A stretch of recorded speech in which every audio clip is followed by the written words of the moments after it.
नमस्कार, आप देख रहे हैं मनी मंत्रा। मैं हूं आपके साथ कविता थपलियाल। मनी मंत्रा ऐसा शो जहां पर हम आपकी मेहनत की कमाई का ख्याल रखते हैं और मेहनत की कमाई आपको कैसे अपने जीवन में कमा कर दे सकती है, इसके नुस्खे आपको बताते हैं। बेहद खास शो है आज का, जहां पर हम आपकी रिटायरमेंट प्लानिंग करेंगे प्रोविडेंट फंड और पब्लिक प्रोविडेंट फंड के जरिए। लेकिन चलिए शो की शुरुआत करते हैं ऑन द शो के साथ।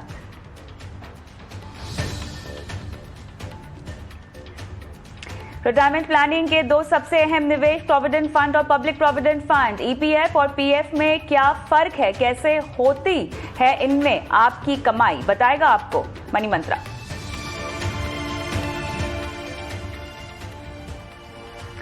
निवेश क्यों है जरूरी, कैसे समझे और बनाएं पोर्टफोलियो को, जानिए मनी मंत्रा पर। अपने सवाल हमसे पूछ सकते हैं व्हाट्सएप पर। अपना सवाल चाहे तो रिकॉर्ड करके भी हमें व्हाट्सएप कर सकते हैं 9619873567 पर।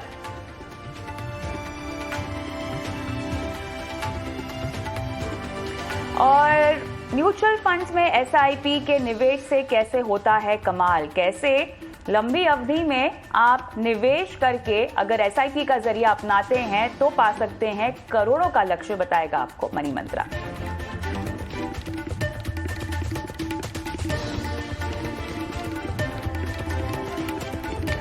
चलिए, तो आज हमारे खास मेहमान हैं आनंद राठी वेल्थ प्राइवेट लिमिटेड के डिप्टी सीईओ फिरोज अजीज। फिरोज, गुड इवनिंग, स्वागत है आपका मनी मंत्रा पर, जहां पर आज हम लोगों की रिटायरमेंट प्लानिंग करेंगे। जहां तक रिटायरमेंट प्लानिंग की बात है, अक्सर हम तमाम निवेश विकल्पों को कंसिडर करते हैं, लेकिन आज हमारा फोकस एम्प्लॉय प्रोविडेंट फंड पर होगा और पब्लिक प्रोविडेंट फंड पे होगा। दर्शकों को हम ये बता दें कि हम रिटायरमेंट के इन दो अहम निवेश विकल्पों पर चर्चा तो कर रहे हैं, लेकिन इसका मतलब ये नहीं है कि रिटायरमेंट प्लानिंग के लिए आप केवल इन्हीं पर निर्भर रहें। आगे चल के आपको बताएंगे हम शो में कि कैसे रिटायरमेंट एज अ गोल को आपको डाइवर्सिफाई करना चाहिए और भी तरह के निवेश विकल्पों को कंसिडर करना चाहिए। लेकिन बहुत दर्शक हैं फिरोज जो एम्प्लॉय प्रोविडेंट फंड को नहीं समझते हैं। सैलरी में से पैसा कटता है, शायद अपनी सैलरी स्लिप में हर महीना देख लेते होंगे, लेकिन कैसे कटता है, कितने साल तक कटता है, कब तक आपको इसका फायदा मिल सकता है, आप कैसे इसका फायदा उठा सकते हैं, ये तमाम बुनियादी सवाल हैं जो अक्सर लोग समझना या पूछना भूल जाते हैं, छूट जाता है लोगों का पूछना भी। हालांकि आज हमने शो में सवाल मंगाए भी हैं जो कि हम आगे चलकर लेंगे। लेकिन employ provident fund salary slip में जो दिखता है फिरोज, उसके आगे कितनी बड़ी कहानी है इस निवेश विकल्प की, बताएं। कविता जी, ये एक बहुत इंपॉर्टेंट टॉपिक है। इसकी जो इंपॉर्टेंस है वो वक्त से चेंज होती रहती है। क्यों? क्योंकि अगर आप देखें 2011 में फॉर एग्जांपल 10 साल पहले जब एफडी की रेट्स थी 9.5 की, तब भी ये इंटरेस्ट देता था 9 का 8.5 का। तब इसकी महत्वपूर्णता इतनी ज्यादा नहीं थी क्योंकि ईपीएफ या पीएफ जिसको पॉपुलरली कहते हैं provident fund, employ provident fund, उसमें ब्याज दर एफडी से कम मिल रहा था। आज की डेट में जो ब्याज दर है एम्प्लॉय प्रोविडेंट फंड का 8.5% है और एफडी का ब्याज है 5.5% का। तो इसीलिए ये आपको 3% एफडी से ज्यादा रिटर्न दे रहा है डेट के मुकाबले। ये बहुत अच्छा विकल्प है, and specially given the fact that it is backed by government of India. तो इसमें रिस्क भी ना के बराबर है या नील है और नेग्लिजिबल है और 3% ज्यादा मिल रहा है। तो आज ये टॉपिक बहुत ज्यादा कंटेम्प्रेरी और बहुत ज्यादा रेलेवेंट है। इसको आज समझना बहुत ज्यादा जरूरी है। पॉइंट 1। पॉइंट 2, 12% आपकी बेसिक का आपका डिडक्शन होता है। अगर आपके एम्प्लॉइज आपके एम्प्लॉयर के 20 से कम है तो 10% डिडक्ट होता है। अगर एक लॉस मेकिंग कंपनी है तो 8% डेबिट होता है एम्प्लॉयर और एम्प्लॉय का 8% of the basic. This is the extent of debit you see from the salary, which is what you see in the salary slips. Firoz, अब जो हमारी सैलरी से डिडक्ट होता है वो कितना परसेंट होता है, कुल सैलरी का कितना हिस्सा एम्प्लॉय प्रोविडेंट फंड से कटता है, एम्प्लॉयर भी जो हिस्सा देते हैं वो कितना होता है, और ब्याज की कमाई कैसे होती है? 3 अलग अलग सवाल मैंने आपको पूछे हैं। Correct Kavita ji, I will try and remember and answer them. पहला तो 12% एम्प्लॉयर देता है। फॉर एग्जाम्पल, अगर आप एक एग्जाम्पल ले लें, अगर किसी की 20 लाख की सैलरी है तो और 20 लाख की बेसिक सैलरी है। ऑफ कोर्स ये दिस इज विशफुल थिंकिंग। तो 12% उसका होता है 2.4 lakhs employee contribution, 2.4 lakhs which is again 12% of basic, 2.4 lakhs employer भी कंट्रीब्यूट करते हैं। तो 2.4 प्लस 2.4 4.8 lakhs ईपीएफ में इन्वेस्ट होते हैं। कुल मिला के आज की डेट में इसकी जो टैक्सेशन है 7.5 लाख तक एम्प्लॉयर की कंट्रीब्यूशन टैक्स नहीं होती, एम्प्लॉय की कंट्रीब्यूशन 2.5 लाख तक टैक्सेबल नहीं है। तो ये दोनों ही कंट्रीब्यूशन उस लिमिट के नीचे हैं। तो जो भी ब्याज अर्न होगा 8.5% का, वो पूरा टैक्स फ्री होगा because of the limit of 7.5 lakh for employer tax free return and 2.5 lakhs for employ contribution, employer contribution 7.5 lakhs। इसके अंदर सीमित होता है जो कि ज्यादातर होता है। तो दोनों ही टैक्स फ्री हो जाते हैं और 8.5% का टैक्स फ्री रिटर्न मिलता है। वुमेन एम्प्लॉइज के लिए पहले 3 साल 10% की सिर्फ डिडक्शन हो सकती है अगर आप अपनी एचआर से बात करें तो। ओके, थोड़ा सा मुझे और बारीकी में जाना है। देखिए, ईपीएफ के तहत रिटायरमेंट की उम्र है आपकी 58 साल, फिरोज 58 ईयर्स। लेकिन अगर आप 58 साल तक काम करते हैं तब तो आपको ईपीएफ पर ब्याज मिलता रहेगा।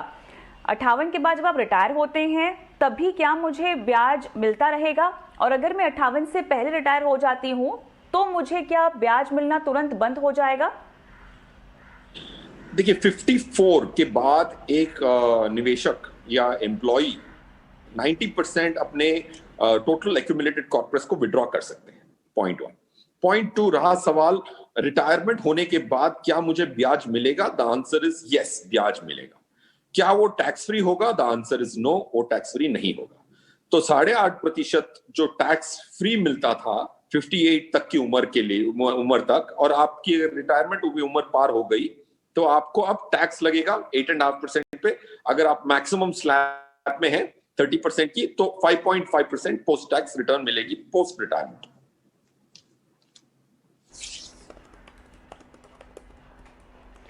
अब अगर हम ब्याज की ही बात करना चाहें तो ये जो ब्याज है फिलहाल इस एफआई के लिए निर्धारित 8.5%। हमने देखा है पिछले 10 साल का जो आंकड़ा है जहां पर ईपीएफ में जो है ब्याज में कटौती लगातार होती हुई हम देख रहे हैं। हालांकि आज भी जैसा कि आपने शुरुआत में समझाया, फिरोज के फिक्स डिपॉजिट की बात करें या इवन पीपीएफ की हम बात करें तो उसकी तुलना में तो आपको ज़्यादा ब्याज ही मिल रहा है। लेकिन आने वाले समय में क्या उसकी कम होने की संभावना है? और ये जो हमारा ब्याज है, क्या इसका कुछ हिस्सा हमें इक्विटी में भी कमाया हुआ दिया जाता है? क्या ईपीएफ का कुछ कंट्रीब्यूशन हमारा इक्विटी में भी लगाने की बातचीत हो रही है या लगाने शुरू हो चुका है? यस कविता जी, जहां तक कि ब्याज का सवाल है, गवर्नमेंट ने लास्ट 10 साल में काफी जेनरोसिटी, खुला हाथ दिखाया है ब्याज देने में। एम्प्लॉय प्रोविडेंट फंड में स्पेशली पब्लिक प्रोविडेंट फंड का करंट ब्याज है 7.1% का। तो 8.5% एक आर्बिट्राज माना जाएगा, एक एक्स्ट्रा रिटर्न गिफ्ट की तरह मानी जाएगी। जब एफडी 9.5 थी तब भी वही ब्याज था। आज जब एफडी 5.5 है तो भी आपको अंदाजन उतना ही ब्याज मिल रहा है। अब आगे चलते हुए क्या अंदेशा है? मेरे हिसाब से इसमें जो डिफरेंस है एफडी और ईपीएफ की जो डिफरेंस है वो आज 3% है। एटलीस्ट 2% अगले 5 साल तक रहने की उम्मीद है। मतलब 1% घट सकता है maximum in the next 5 years is what I would project looking at the behavior of the interest rate fixation. Firoz, अगर कोई अपनी नौकरी से हाथ धो बैठता है या कोई बेरोजगार हो जाता है तो वो क्या अपने पीएफ के अकाउंट में से पैसा पूरी तरह से विड्रॉ कर सकते हैं या उन्हें रिटायरमेंट तक की उम्र तक रुकना पड़ेगा? कविता जी, ये बहुत अच्छा मुद्दा आपने उठाया। अगर आप अनएम्प्लॉय हो जाते हैं, अब पैंडेमिक में काफी विपदा आई लोगों पे, डाउन साइजिंग की कंपनी ने, कॉस्ट कटिंग की, तो उसमें काफी लोगों की नौकरियां गई होंगी। तो उनके लिए ये जरूर खबर है कि अगर आप 2 महीने तक भी अगर अनएम्प्लॉयड रहते हैं तो आपको ये अधिकार होता है कि पूरे 100% जो आपने सालों से इकट्ठा किया होगा पूरा विड्रॉ कर सकते हैं। उसको रिटायरमेंट तक वेट करने की जरूरत नहीं पड़ती आपको। So that's a great positive and specially in the current situation जो लास्ट 1-1.5 साल से पैंडेमिक ने हमें दिखाया है, तो ईपीएफ अगर आपकी है तो उसको आप विड्रॉ कर सकते हैं, ये प्रूफ करके कि आप 2 महीने से अनएम्प्लॉयड।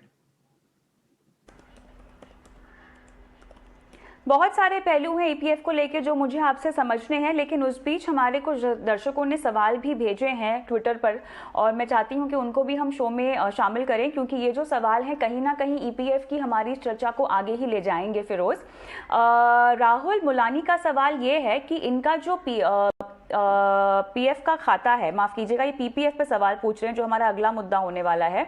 पीपीएफ का खाता इनका 15 साल का जो लॉक इन है वो पूरा कर रहा है 2023 में, तो ये पूछ रहे हैं कि इनको लमसम पैसा कब मिलेगा। तो अगर जब इनकी लॉक इन पीरियड खत्म हो जाती है तो आप पूरा पैसा लमसम ले सकते हैं at the lock in completion, और जो ब्याज है 7.1% का वो तब तक आपका अक्रू होगा। 2023 में अगर 15 साल आपके लॉक इन के खत्म होते हैं तो आपको पूरा लमसम पैसा आप विड्रॉ कर सकते हैं। ओके, अगला सवाल हम लेंगे श्रीकांत कुकरेती का, और ये जानना चाहते हैं कि ईपीएफ के विड्रॉल के नियम क्या है, अगर हम पैसे निकाल लेते हैं तो किस तरह से हमें टैक्स लगता है, और अगर हम लॉक इन से पहले निकाल लेते हैं तो पेनल्टी क्या लगती है। मेरे ख्याल से इस पर हम विस्तार से चर्चा करते हैं, क्योंकि विड्रॉल एक तो हम जानते हैं कि रिटायरमेंट लेने के बाद या आप जब 58 साल के हो जाते हैं तब आप पैसे निकाल सकते हैं, तब मेरा पैसा क्या टैक्स फ्री होगा फिरोज? यस कविता जी, 3 चीजें होती हैं टैक्स की। एक तो पूरा आपका जो विड्रॉल लिमिट है वो पूरा टैक्स फ्री आपको मिलता है एट रिटायरमेंट।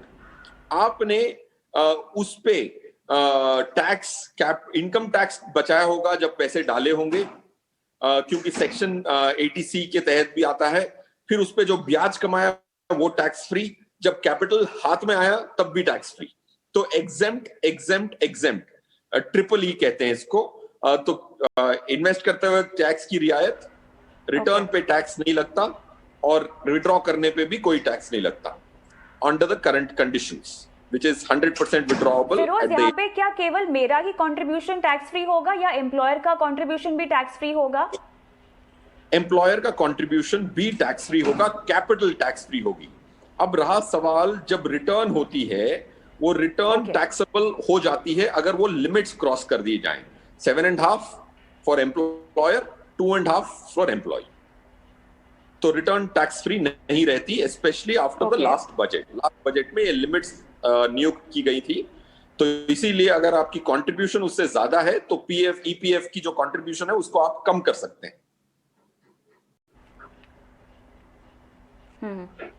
अच्छा, अब क्योंकि ये वैसे रिटायरमेंट का निवेश विकल्प है, इसीलिए हम लोगों को अक्सर सलाह देते हैं कि रिटायरमेंट के लिए जो आप कंपल्सरी इन्वेस्टमेंट करते हैं ना, उसको नहीं तोड़ना चाहिए, और ईपीएफ उसमें से एक है। लेकिन फिरोज, किन शर्तों में आप पैसे निकाल सकते हैं बीच में से, कितना विड्रॉ कर सकते हैं, विड्रॉ करने पर क्या मुझे कोई टैक्स देना पड़ेगा? ठीक है, विड्रॉ करने के लिए कंडीशंस हैं 90% 54 के बाद, और medical grounds, marriage grounds, home renovation, ये सब कंडीशंस हैं। कंडीशंस पे आप विड्रॉ अपना पैसा कर सकते हैं, जैसे अनएम्प्लॉयमेंट की कंडीशन हो गई। तो जब आप विड्रॉ करते हैं कंडीशन के आधार पे तो वो टैक्स फ्री होता है। अगर आप कंडीशन के बगैर विड्रॉ करते हैं तो टैक्स लगता है आपके विड्रॉवल पे, एंड इंटरेस्ट पे भी टैक्स लगता है। अगर आप कंडीशन के बगैर ही विड्रॉ करना चाहते हैं, अगर आपकी कोई मैरिज नहीं आ रही, रेनोवेशन नहीं कर रहे, नया घर नहीं खरीद रहे, बट आपको फिर भी विड्रॉ करना है, अनएम्प्लॉयड भी नहीं है, तो उस पर टैक्स जरूर लगता है। ओके, चलिए, तो यहाँ पर एक और सवाल मैं लेना चाहती हूँ हमारे दर्शक ओम शिवांग का, और इनका सवाल कंट्रीब्यूशन को लेकर है।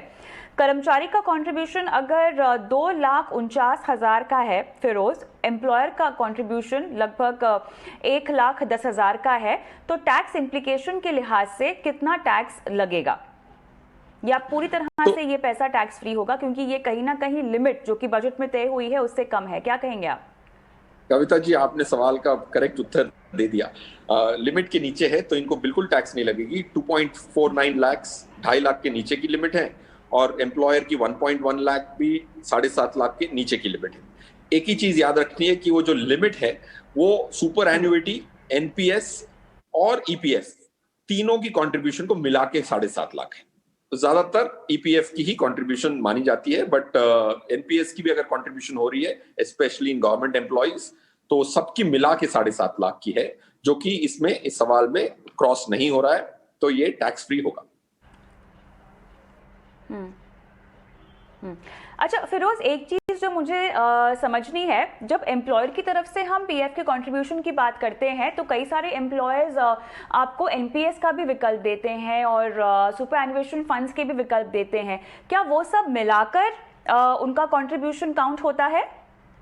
बिल्कुल, ये तीनों सुपर एनुएशन, एनपीएस और एम्प्लॉयर्स कंट्रीब्यूशन टू ईपीएफ, ये तीनों की समेशन 7.5 लाख से कम होनी चाहिए। चलिए, एक सवाल यहाँ पर मैं लेना चाहती हूँ हमारे दर्शक प्रिंस छाबरा का, और इनका सवाल भी बहुत इंटरेस्टिंग है जो ईपीएफ की चर्चा को आगे ले जाएगा। ये कह रहे हैं कि जब हम नौकरी बदलते हैं तो हमारा जो ईपीएफ का पैसा है या जो प्रोविडेंट फंड का पैसा है वो ट्रांसफर कैसे होता है? तो सबसे पहले तो ये ट्रांसफर करना जरूरी होता है, लेकिन फिरोज इसकी प्रक्रिया क्या होती है? क्या एम्प्लॉय को ये अपना पीएफ अकाउंट ट्रांसफर करना होता है पुरानी ऑर्गेनाइजेशन से नई ऑर्गेनाइजेशन में? इसकी प्रक्रिया क्या ऑनलाइन की जा सकती है? कितनी जटिल है ये प्रक्रिया या आसान है, बताएं। देखिए, ये काफी सरल हो चुकी है। 10 साल पहले ये सवाल का उत्तर होता कि बहुत कठिन है, 5 साल पहले थोड़ी सी कठिन है, बट आज बहुत सिंपल हो गया है। ईपीएफ में भी दो होते हैं, एक पेंशन वाली होती है, दूसरी ईपीएफ होती है। तो पेंशन वाली ट्रांसफर नहीं होती क्योंकि वो एक पोस्ट रिटायरमेंट की पेंशन को प्रोटेक्ट करने के लिए वो छोटी सी मात्रा उधर जाती है। ईपीएफ अकाउंट ट्रांसफर होता है, and the ease with which it is transferred, to my mind today is brilliant with the help of technology. एक और सवाल है जोशी साहब का, और ये समझना चाह रहे हैं कि पीएफ का जो पैसा है वो प्राइवेट कंपनियों में कैलकुलेट कैसे होता है? क्या प्राइवेट और पब्लिक कंपनियों के प्रोविडेंट फंड के कैलकुलेशन में क्या तब्दीली है? क्या अलग अलग तरह से इनका आकलन होता है? यस, देखिए, सबसे बड़ा इंपॉर्टेंट ये होता है कि टोटल एम्प्लॉयर के पास एम्प्लॉइज कितने हैं। 20 एम्प्लॉइज से ज्यादा होते हैं तो 12% ऑफ बेसिक का कंट्रीब्यूशन होना ही पड़ता है, बेसिक प्लस डियरनेस अलाउंस। ये दो कंपोनेंट्स, जब भी आप अपनी सीटीसी देखते हैं, कॉस्ट टू कंपनी का लेटर देखते हैं, तो उसमें एक बेसिक कंपोनेंट होता है, एक डियरनेस अलाउंस होता है। इन दोनों का जो समेशन है उसकी 12% की कंट्रीब्यूशन मैंडेटरी है if the employer has more than 20 employees। तो आप अगर कोई ऐसी कंपनी में काम करते हैं जहां 20 से ज्यादा है तो ये मैंडेटरी है एम्प्लॉयर के पर्सपेक्टिव से। अच्छा फिरोज, यहाँ पर थोड़ा सा नॉमिनी के बारे में हमें समझाइए। जब हम किसी ऑर्गेनाइजेशन में नौकरी करते हैं और जब प्रोविडेंट फंड के पैसों का प्रावधान होता है तो हमें जाहिर तौर से नॉमिनी का नाम देना होता है, लेकिन हमारी बात किस तरह से इंश्योरेंस का पैसा जो कि पीएफ के तहत कवर होता है वो नॉमिनी को मिलता है, और हमारी कुल राशि भी क्या नॉमिनी को मिलती है? इसके पीछे क्या औपचारिकताएं हैं? यस, कविता जी, ये बहुत कम लोगों को पता है। ईपीएफ अकाउंट्स बहुत करोड़ों लोगों के पास हैं, बट ये जानकारी लोगों को पता है नहीं। काफी बार ये अनक्लेम्ड रहता है। अगर कोई ईपीएफ अकाउंट में एम्प्लॉयर ने एक इंश्योरेंस की चॉइस करी है, उसमें 75 रुपए पर मंथ का मैक्सिमम कंट्रीब्यूशन किया है इंश्योरेंस खरीदने के लिए, तो कोई भी एम्प्लॉय अगर कुछ खुदा ना खास्ता उनको कुछ हो जाता है तो 7.5 लाख का इंश्योरेंस कवर एक्स्ट्रा होता है beyond the capital accumulated plus return accumulated in the EPF account.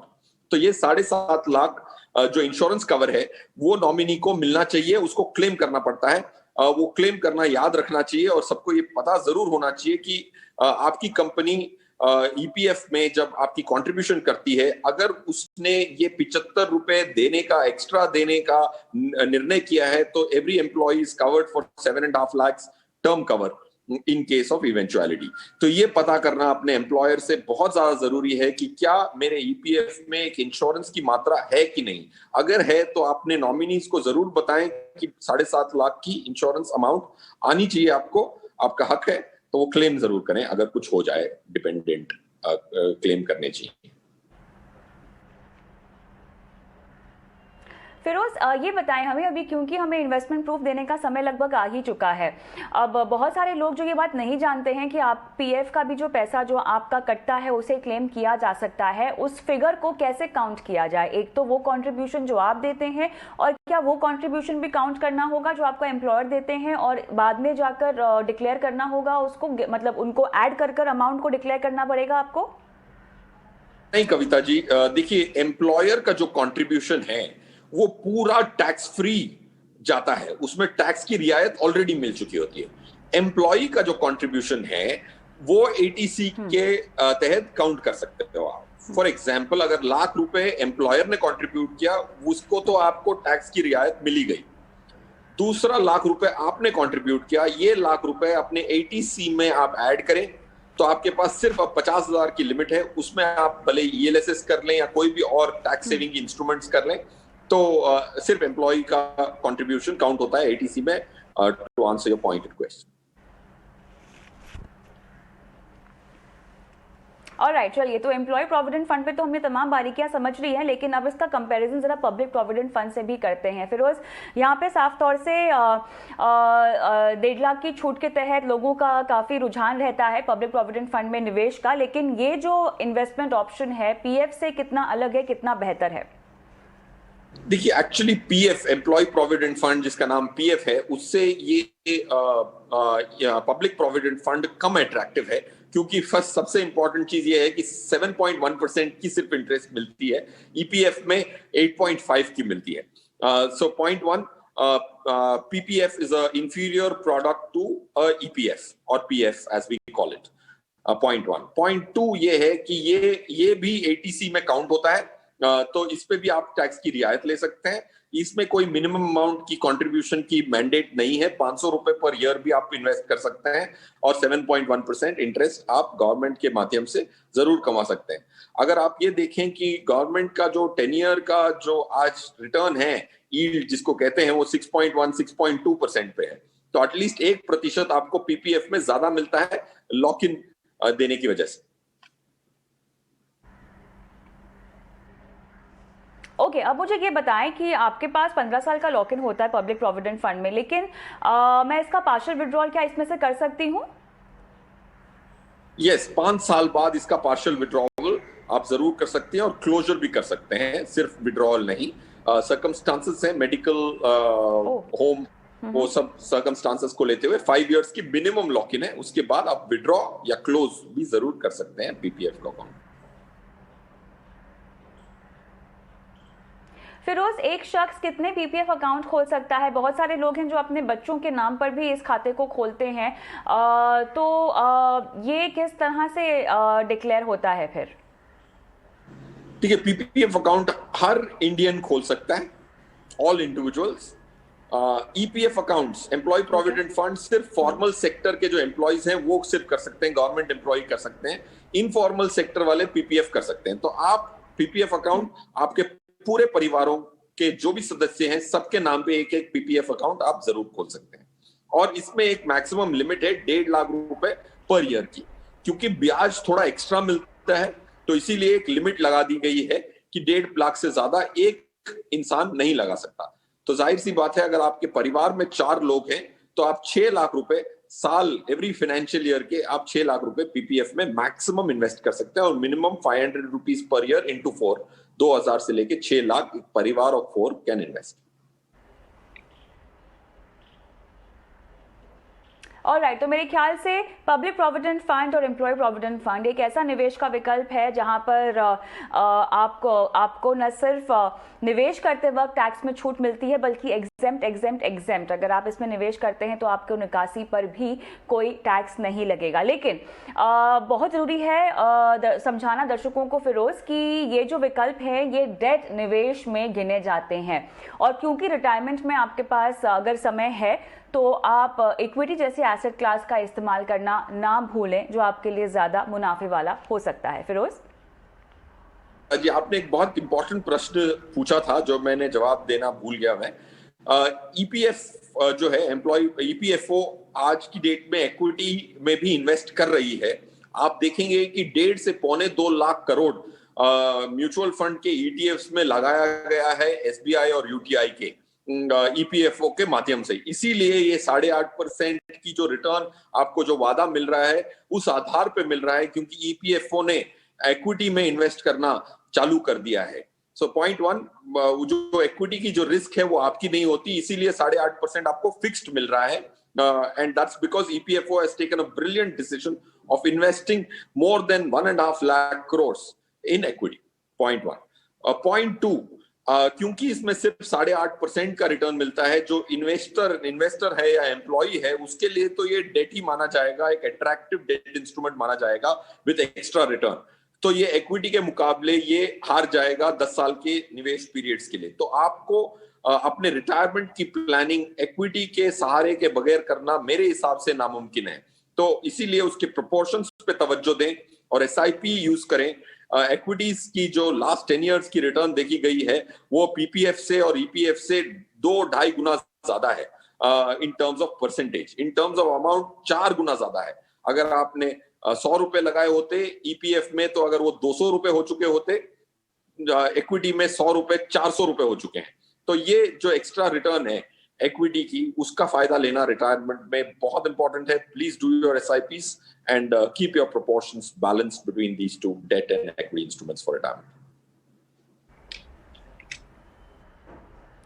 चलिए, तो यहाँ पर हमने पूरा फोकस आज किया है आपके एम्प्लॉय प्रोविडेंट फंड और पब्लिक प्रोविडेंट फंड में निवेश का, जो रिटायरमेंट के लिए आपके पास निवेश के विकल्प हैं। इससे जुड़े कोई भी सवाल है